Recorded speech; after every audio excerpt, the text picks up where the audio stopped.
Welcome to Sky Maiden Musings, a YouTube channel created, directed, and presented by Reverend Dikki Jo Mullen. Here are her email and website addresses. This video will focus on astrology of location and place, the science of time, date, and place. Many people are interested in the providential outcome of moving to a particular location, and each place has an astrological sign attached to it based on its beginning. For instance, the day that a city charter was initiated. Reverend Dr. Mullen will talk about this in the following video. And as a professional astrologer, a popular question I encounter is, where am I going to move and where? Well, part of that's free will, but there are also certain places that we have a certain affinity with. And being in the right place at the right time, or vice versa, can make or break your entire lifetime.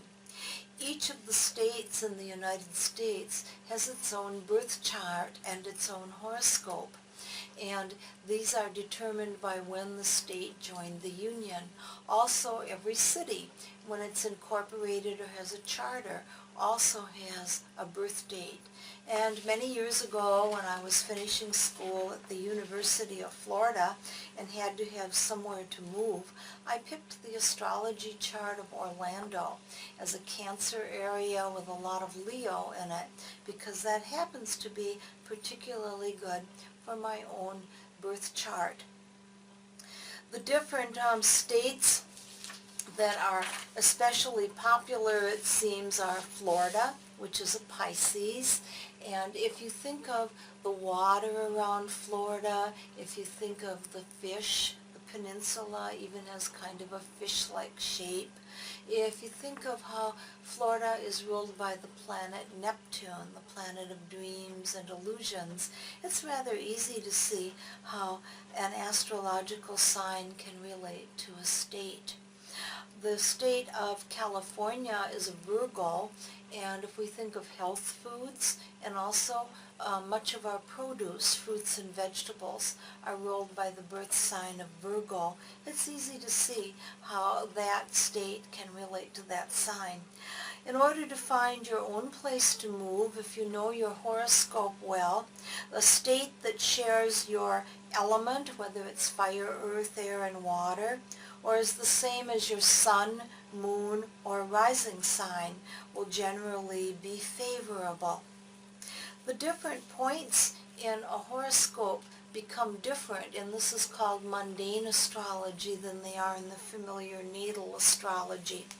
In the planets and horoscopes and places tradition, the sun, which is the only part of the horoscope most people know, becomes the overall leadership, national pride, and identity of a place. Whether it's successful, upscale, whether it's more modest, what the crime rate is like, weather, all of that has a bearing on the sun sign.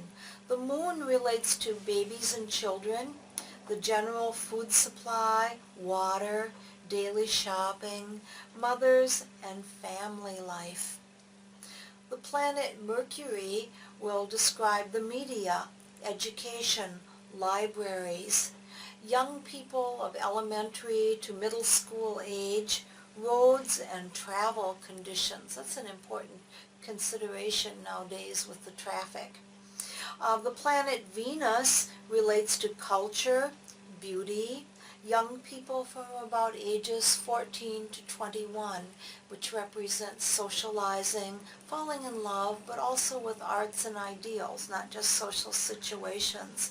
Artistry and marriage values relate to the planet Venus.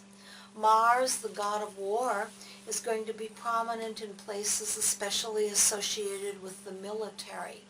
The Mars in a horoscope of an area will be the police, sports, challenges.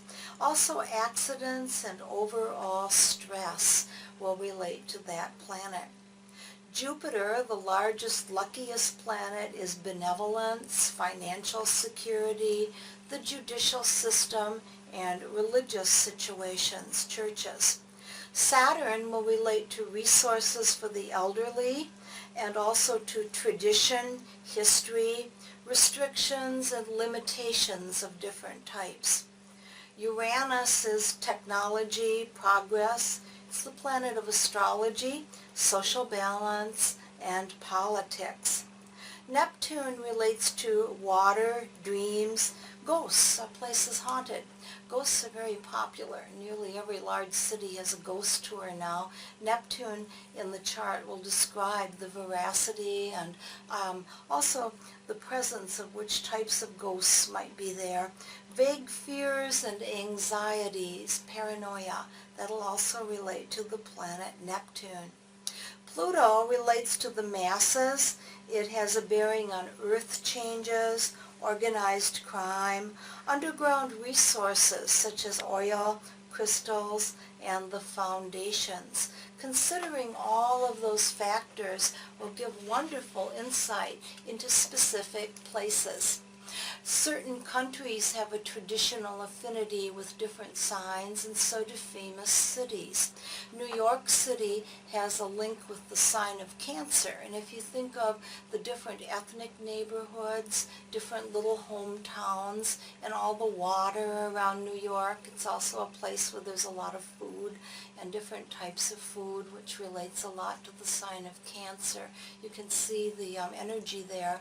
The city of Paris is a Virgo city, and there is a strong intellectual quality and exclusiveness about the city of Paris. The country of France overall is a Leo, and thinking of national pride, dignity, the French persona has a lot in common with the sign of Leo. Here in the United States, Boston is a Virgo city, very intellectual place, lots of schools, also very precise. Virgo is the persnickety sign of the zodiac, and banned in Boston is an old phrase where anything that wasn't quite on the up and up, at least years ago, wasn't acceptable in Boston. But the state of Massachusetts is an Aquarian area, very liberal and generally oriented toward the common people, also progressive. And again, many schools, study centers, things that relate to the future, higher thought, have a tie, some say, with the state of Massachusetts. The Florida Keys have an overall tie with the sign of Capricorn, and there tends to be kind of a close to the earth, modest lifestyle, getting by with the necessities for those that live in the Florida Keys. And we can sometimes relate to that energy, that sign, along with the sign of Pisces.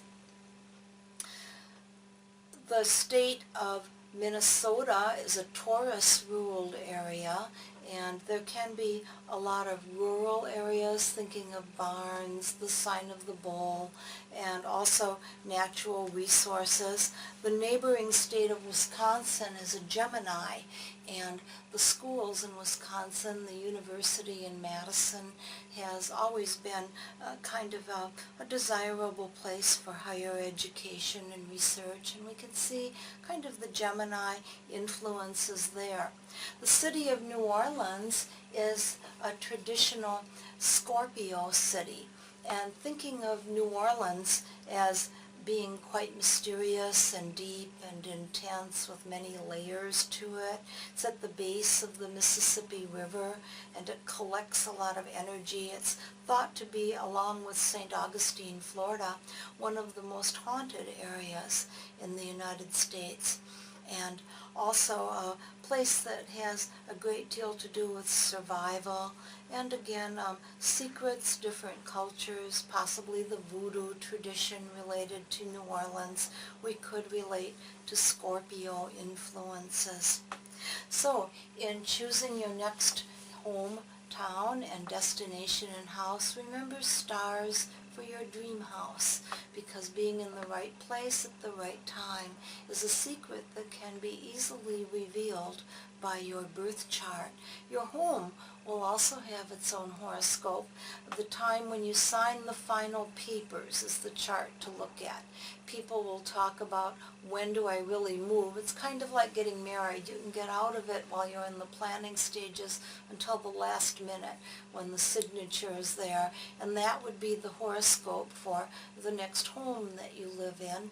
And if you can take a home that at least is in a compatible element with your sun sign. The same can be easily found with the statehood charts and with the incorporation dates of towns by just looking up the elements. Compatible elements are the 3 fire signs: Aries, Leo, Sagittarius. The earth signs: Taurus, Virgo, and Capricorn. The air signs are Gemini, Libra, and Aquarius. And the fire signs are, oh my goodness, I'm repeating myself here. Fire, earth, air, and water. I think we have them all. Water signs: Cancer, Scorpio, and Pisces. Just find a place or buy a home under a compatible element, and that will help you a great deal in beginning to use the stars and the patterns of the heavens and your birth chart to find the way to the ideal environment. After viewing this video, if you want to contact Reverend Dikki Jo Mullen, you can reach her at the following email addresses and view her website as well.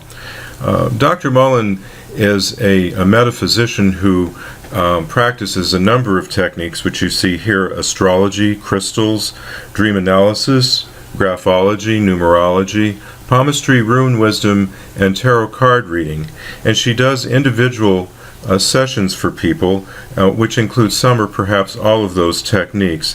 In addition, her metaphysical practice methods include aromatherapy, aura portraits, chakra balancing classes of various types around metaphysics topics, convention programs, feng shui, home blessings, house parties, paranormal investigation, past life reading, and personal readings as well.